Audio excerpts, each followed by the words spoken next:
হাই friends, কি খবৰ আপোনালোকৰ? মোৰ ভালে দিয়ক। আজি অকণমান আঁতৰত বিয়া এখন আছিল, ঘৰৰ পৰা মোটামুটি 1-1.5 কিলোমিটাৰ হ'ব। তাকে মাইনাই ওলাৰ কাৰণে গাড়ীখনে ওলালে, ভালে হ'ল দিয়ক। আজি ধুনীয়াকৈ গাড়ীতে গ'লোঁ। এয়া বিয়া ঘৰ পালোঁ।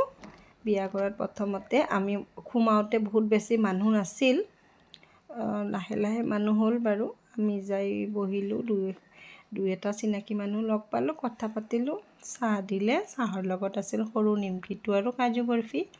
তেনেকৈ চাহ খালোঁ। তাৰপিছত দেখিলোঁ দৰা কইনাযোৰক একেলগে থিয়, মানে কি কইনাক অলপ সাজতে সময় লাগে যে, মেকআপ কৰি আছিল, অলপ বহি দিলোঁ। তাৰপিছত কইনাজনী আহি পাওঁতে গিফ্টটো দিলোঁ। আমি মানে কইনাজনীক চিনি নাপাওঁ, দৰাৰ ফালৰ পৰা গৈছোঁ আমি, আজি ৰিচিপশ্যন আছে, সেইকাৰণে কইনাজনীকো দেখা পালোঁ।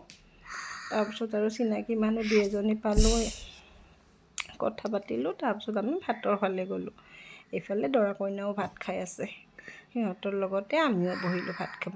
সিহঁতৰ মুখামুখিখনকে বহিলোঁ। এয়া আহি গ'ল ভাতৰ কেণ্টিন। এয়া ভাত, দালি, শুকান ভাজি, মুৰিঘণ্টা, পাপৰ, আচাৰ, থাকিল পঠাৰ মাংস আৰু মাছ আৰু অকণমান পনীৰ, মানে মাইনাই মাছ নাখালে, তাইক পনীৰ দিলে। শেষত আকৌ মিঠা দৈ। তেনেকৈ খাই মেলি আহিলোঁ। খাই মেলি আহি আৰু 2 কপিমান ফটো উঠিলোঁ। আজিৰ ভিডিঅ'টো এইখিনিয়ে আছিল। Bye bye.